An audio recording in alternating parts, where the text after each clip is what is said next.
global platform now that Caitlin will have coming into the professional ranks. So it's really a great time to be in basketball. Caitlin Clark is clearly a catalyst for a business that was, and let's be honest, Caitlin to some degree financially saved the WNBA. It was hemorrhaging money for years. To build, you have to scale, and ultimately expansion had always been on my list. But we didn't want to rush into it because we wanted new owners, like new ownership groups. Anyone who knows sports here knows like it's a slog to be a sport. How would you stop Caitlin Clark, your most valuable asset, from joining a competitor? The WNBA gave the world an answer to this question just a few hours ago.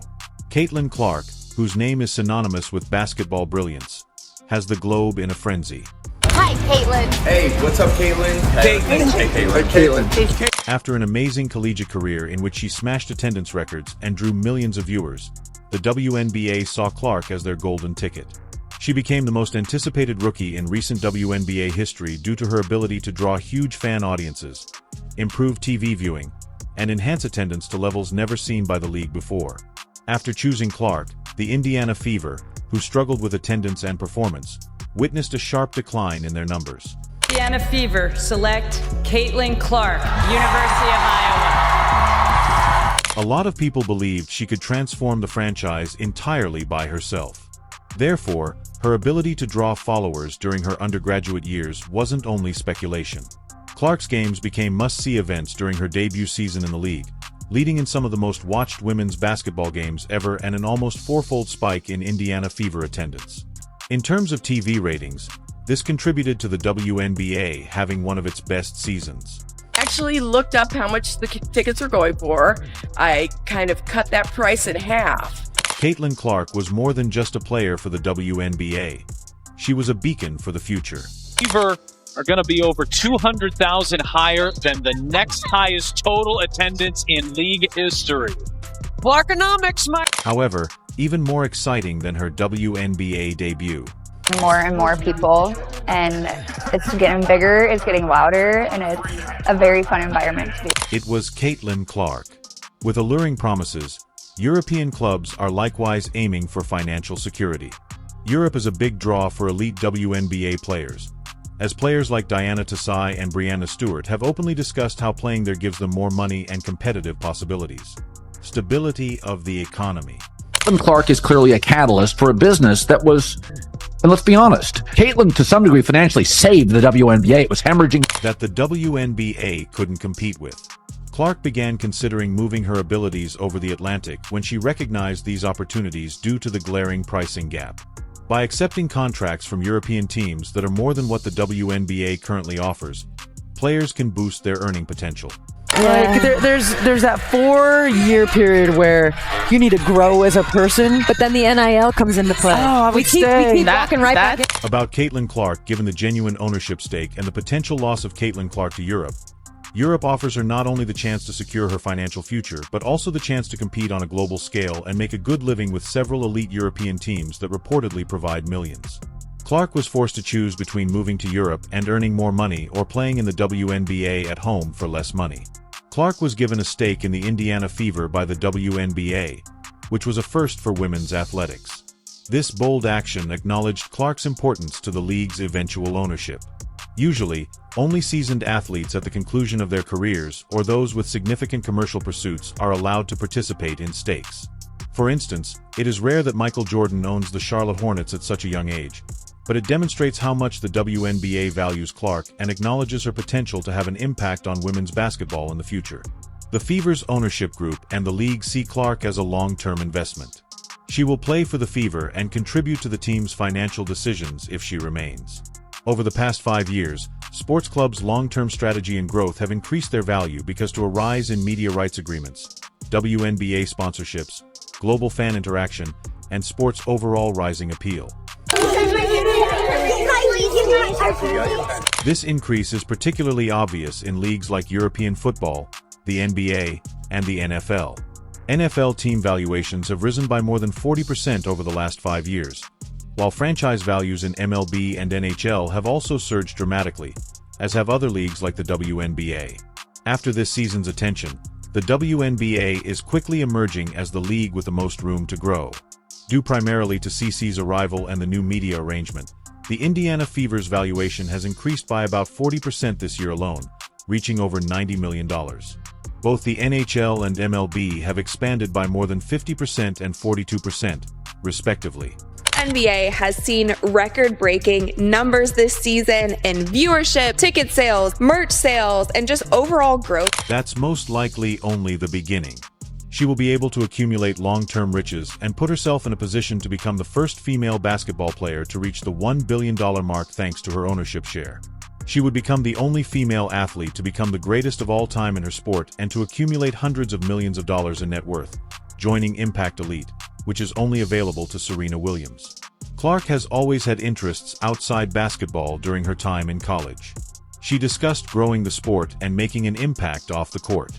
Viewership, which is up 400% to 40%. Between ticket sales, which is up 93% to 16%. Between regular game viewership, which is up 180% to 20%. What Caitlin Clark has done is grown the WNBA exponentially. I wish the WNBA stakes were higher, but nobody offers me that in the Bice game. She has the chance to genuinely impact a team's management with this ownership stake, which might have an impact on not just the Fever but the WNBA as a whole. They believe that Clark is a revolutionary who can raise the league above its current standing. Losing her to Europe would have cost the WNBA an opportunity to grow its fan base, which goes beyond just a blow to the Fever. Nitpicking every single thing I do, and I know I want to, help this franchise get even better, help my teammates get even better, be better for my teammates, and I know there's a lot of room for me to continue. Acquire more lucrative sponsorship deals and broaden its global presence in a league with low TV viewership.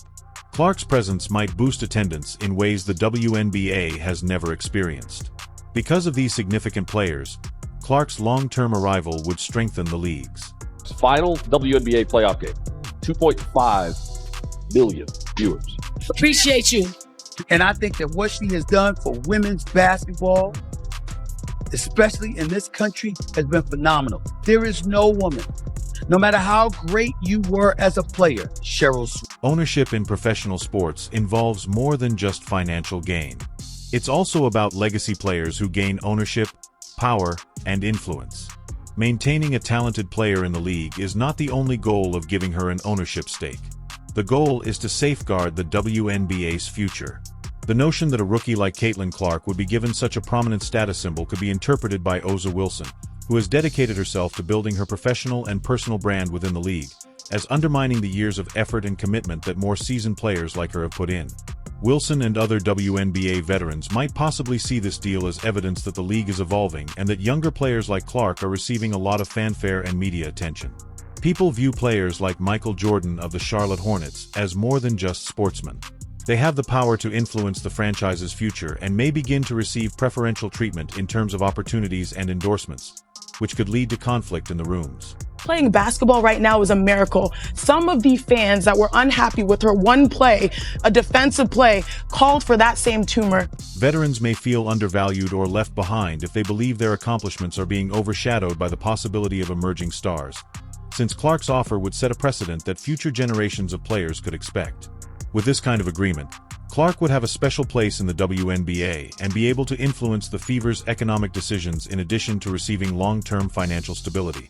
For someone like Wilson, who has gained respect and reputation for years of hard work, witnessing a rookie get such opportunities could cause friction.